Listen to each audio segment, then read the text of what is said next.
तो गाइस मैं हूं अंकित और आप देख रहे हैं रेसलिंग फैंस नेटवर्क। अपनी बातों को गाइस हम लोग शुरू करेंगे अपने बारे में ही बात करते हुए। आज मैंने भाई इतने कमेंट्स देखे कि स्माइल ला दे भाई चेहरे पे, हमेशा फोटोज़ में हंसता क्यों नहीं है।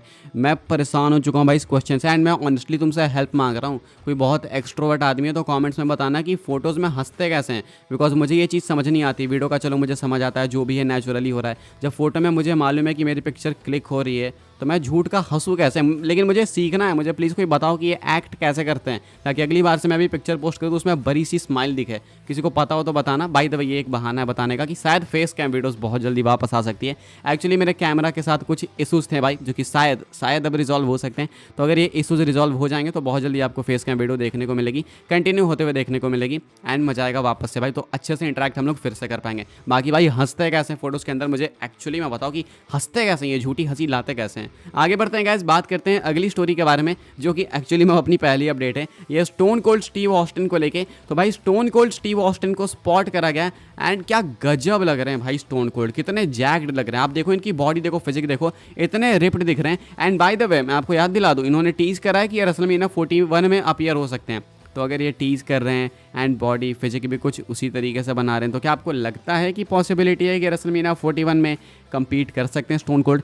अब इसमें मुझे डाउट नहीं है, लेकिन हाँ एक चीज़ है कि रेसलमेनिया 41 का कार्ड ऑलरेडी काफ़ी जैम पैक्ड होने वाला है। हमें ऑलरेडी काफ़ी बड़े मैचेस दिख रहे हैं वहाँ पे होते हुए। तो वहाँ पे स्टोन कोल्ड को जगह कहाँ मिलेगी कहाँ नहीं ये मुझे नहीं पता, लेकिन ये जो स्टोन कोल्ड की पिक्चर निकल के सामने आ रही भाई इंसेन है। इस एज में आप फिजिक देखो स्टोन कोल्ड की, अब एज एग्जैक्ट मुझे नहीं याद, मैं गूगल वगैरह करूँगा तो पता चलेगा। लेकिन स्टोन कोल्ड इस एज में, इतने उम्र में भाई इतने जैक्ड दिख रहे हैं, इतने रिप्ड दिख रहे हैं। ये जरा आप वेन्स देखो इनके हाथों पे, क्या भयंकर लग रहे हैं। तो अगर इस फिजिक के साथ एक कंपीट करेंगे तो भाई सामने वाले से आप कंपेयर करके देख सकते हो कि एक अभी का टैलेंट एंड एक स्टोन कोल्ड, दोनों में कोई ज़्यादा डिफरेंस आपको दिखेगा भी नहीं। तो स्टोन कोल्ड बिल्कुल आज के टैलेंट्स के साथ में कंपेरेबल अभी दिख रहे हैं। ये है स्टोन कोल्ड की लेटेस्ट स्पॉटिंग एंड इन्होंने भाई टीज करा है रेसलमेनिया 41 में कंपीट करना, अपीयर होना। तो मे भी हो सकता है ये उसके लिए ही प्रिपेयर कर रहा हूँ। हालांकि ये मे भी ये बहुत बड़ा मे है, बहुत बड़ा व्हाट इफ ऐसे आप कह सकते हो। तो अभी के अकॉर्डिंग स्टोन कोल्ड को स्पॉट करा गया, ये पिक्चर आई निकल के सामने, मुझे लगा आपके साथ शेयर करते हैं। आगे बढ़ते हैं गाइस, बात करते हैं अगली स्टोरी के बारे में जो कि ओमस को लेके। तो भाई ओमस मिस करते हैं एमवीपी को डब्ल्यूडब्ल्यू के अंदर। आपको पता होगा एमवीपी अब बन चुके हैं भाई फ्री एजेंट। अभी वो डब्ल्यूडब्ल्यू के साथ नहीं है, डब्ल्यूडब्ल्यू के साथ जो उनका समय था वो खत्म हो चुका है एंड डब्ल्यूडब्ल्यू छोड़ के वो जा चुके हैं। अब अभी वो कहाँ गए पता नहीं चला, लेकिन एमवीपी हाँ भाई फ्री एजेंट बन चुके, इतना मैं आपको बता सकता हूँ। Same with Bobby Lashley. अब ऐसे में ओमस कॉमेंट करते हैं रिसेंटली एक इंटरव्यू के अंदर एमवीपी के बारे में एंड कहते हैं कि उन्होंने एमवीपी के साथ अपना टाइम काफ़ी स्पेंड करा एंड कहते हैं कि मैं उन टाइम को मिस करता हूँ। हम लोग साथ में ट्रैवल करते थे, ड्राइव करते थे, वो तो हमने काफ़ी मस्ती भी करी है। कहते हैं कि मैं काफ़ी कुछ सीखा भी हूँ एमवीपी से, लेकिन अब मैं उसको मिस करता हूँ, वो डब्ल्यूडब्ल्यू के अंदर नहीं है। तो वैसे तो हमें ओमस भी टेलीविजन पे नहीं देखने को मिलते हैं, लेकिन हाँ ये बोलो कि ओमस डब्ल्यूडब्ल्यू के अंदर बैक स्टेज हैं, अब उनको एमवीपी नहीं मिलते होंगे तो वो उनके साथ उनका इंटरेक्शन नहीं होता होगा। तो ओमस इसी चीज़ को एड्रेस करते हुए कहते हैं कि वो मिस करते हैं एमवीपी को एंड इन्होंने काफ़ी कुछ सीखा भी है एमवीपी से। बट मैं होप करता हूँ भाई कि इन्होंने कुछ नहीं सीखा हो एंड ये सिर्फ मीडिया के लिए बोल रहा हूँ, बिकॉज अगर आप एमवीपी से कुछ सीख रहे हो तो भाई आप अपना दिमाग खराब कर रहे हो और कुछ नहीं है।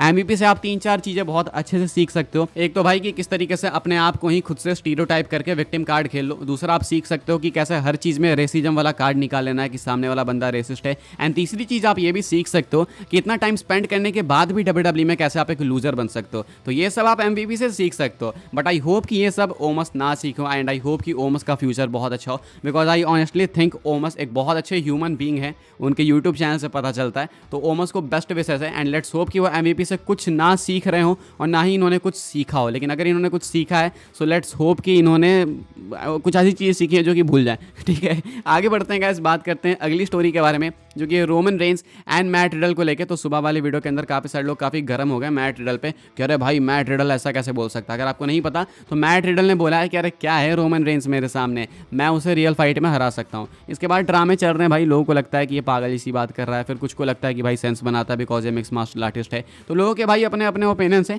अभी मैं आपको एक कहानी बताता हूँ, एक बैक स्टेज स्टोरी। मैट कैंप जो कि डब्ल्यूडब्ल्यू द बम्प पे आते थे, वो अभी रिसेंटली रिवील करते हैं कि एक एपिसोड हुआ था एक टाइम पे डब्ल्यूडब्ल्यू बम्प का, जिस एपिसोड में Roman Reigns and Matt Riddle दोनों होने वाले थे। रोमन की अपेयरेंस पहले थी, उसके बाद थी अपेयरेंस मैट रिडल की। तो रोमन रेंस आते हैं किसी आई थिंक किसी शू के लिए आते हैं और रोमन किसी घड़ी के लिए आते हैं, किसी चीज़ का प्रमोशन के लिए आते हैं। तो रोमन रेंस आते हैं बम्प के शो पे। तो WWE ने स्ट्रिक्टली मना किया था मैट रिडल को एंड सिक्योरिटी को बताया था कि मैट रिडल सेट पे नहीं पहुंचना चाहिए जब तक रोमन रेंस है। जब रोमन चला जाएगा तब मैट रिडल आया तो ठीक है, कोई दिक्कत नहीं है। यानी कि WWE इन दोनों को सेपरेट रख रही थी बम्प वाले सेट पे। अब इसके पीछे का रीजन है रियल लाइफ हीट। इन दोनों के बीच में रियल लाइफ हीट थी, ऐसा बताया जा रहा है। यानी कि ये जो मैट रिडल आज कह रहे हैं कि रोमन रेंस से मैं रियल फाइट में आ गया हूं, मैं उससे जीत सकता हूं, रियल फाइट हो जाएगी ये वो बिना स्क्रिप्ट के। तो ये चीज़ शायद इनके दिमाग में बहुत पहले से होगी, लाइक ये खुन्नस पहले से होगी एंड शायद इन्होंने इस चीज़ को एक्सप्रेस भी करा होगा, तभी तो WWE को पता चला ना, तो इन दोनों को WWE सेपरेट कर रही थी। तो यही है भाई, एक कहानी बैक स्टेज स्टोरी निकल के सामने आ रही है।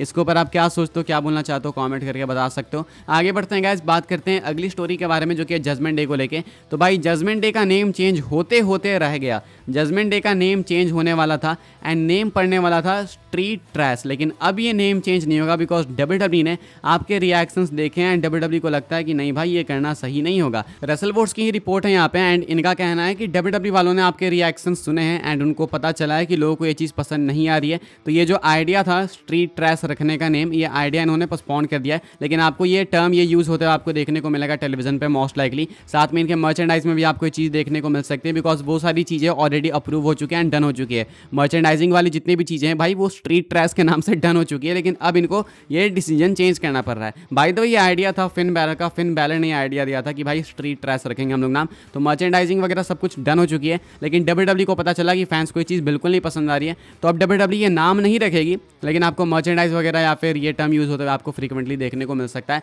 टेलीविजन पे। तो अभी के अकॉर्डिंग ये अपडेट है, रीनेम नहीं होने वाली है जजमेंट है, ये अभी के अकॉर्डिंग ये न्यूज़ मान के चलो। आप आगे बढ़ते हैं गाइस, बात करते हैं हम लोग अपनी नेक्स्ट एंड फाइनल स्टोरी के बारे में जो कि tribal chief Roman Reigns and solo Sikoa को लेके। तो इनको लेके भाई मैसिव प्लान्स है WWE के, इसके बारे में थोड़ा बात करते हैं। स्मैकडाउन में हमें क्या देखने को मिल सकता है, तो स्मैकडाउन में एक्सपेक्टेड है भाई कि शायद रोमन रेंस पहले के जैसे ही उसी अंदाज में सोलो सिकोआ से डिमांड करे अपॉलॉजी एंड बोले कि भाई एक्नॉलेज करो मुझे एंड सब कुछ वापस से नॉर्मल करते हैं। जी हाँ, यह पॉसिबल है। पिछले वीक की अगर आप जाके वीडियो क्लिप देखोगे जहाँ पे रोमन रेंस अटैक करते हैं, सोलो सिकोआ भाग रहे होते हैं, तो वहाँ पे रोमन कहते हैं कि मैं तुम्हें एक और मौका दूंगा, बस एक और मौका। तो फैंस को लगता है कि ये एक और मौका स्मैकडाउन में मिलेगा सोलो को, जब रोमन कहेंगे कि यही मौका है, फैमिली में वापस आ जाओ, ढंग से काम करना चालू कर दो, सब कुछ नॉर्मल करते हैं। तो ये पॉसिबल प्लान्स दिख रहे हैं कि रोमन रेंस एक और मौका देंगे सोलो सिकोआ को कि एक्नॉलेज करो मुझे एज ट्राइबल चीफ एंड चीज़ों को नॉर्मल करो, पहले जैसा सब कुछ करते हैं। तो ऐसा बताया जा रहा है, एक्सपेक्टेड है कि शायद WWE कुछ बुक कर सकती है स्मैकडाउन में रोमन के सेगमेंट को एंड शायद प्रॉपर एक प्रोमो सेगमेंट आपको स्मैकडाउन में देखने को मिल सकता है। हालांकि ये एक्सपेक्टेड है, कोई न्यूज़ अपडेट नहीं है। रोमन ने जो स्मैकडाउन में कहा था, जो माइक पे नहीं कहा था, कैमरा में कैच हुई ऑडियो, उसके अकॉर्डिंग अगर आप देखोगे तो यही आइडिया लग रहा है कि स्मैकडाउन में शायद आपको रोमन का प्रोमो देखने को मिलेगा, जहाँ पे रोमन डिमांड करेंगे अपॉलॉजी सोलो सिकोआ से, साथ में उनको बोलेंगे कि चलो पहले जैसा काम करते हैं वापस से, तुम नॉर्मल हो जाओ। क्या आप देखना चाहोगे ये, कमेंट करके बताना हाँ या फिर ना। लेकिन सोलो सिकोआ ऑब्वियसली बात है एक्सेप्ट नहीं करेंगे एंड इनकी फ्यूड आगे बढ़ेगी। फिलहाल भाई इस वीडियो के लिए बस ये कुछ अपडेट्स थी। आई होप आपको इन्फॉर्मेशन मिली हो तो वीडियो को लाइक करें, शेयर करें, सब्सक्राइब करें, चैनल को फॉलो कर सकते हैं आप लोग मुझे इंस्टाग्राम एंड ट्विटर पर, लिंक आपको मिल जाएगी डिस्क्रिप्शन में। ज्वाइन कर सकते हैं व्हाट्सएप चैनल को, उसके भी लिंक है डिस्क्रिप्शन में। मिलते हैं अपनी नेक्स्ट ऑफर काफी इंटरेस्टिंग वीडियो में।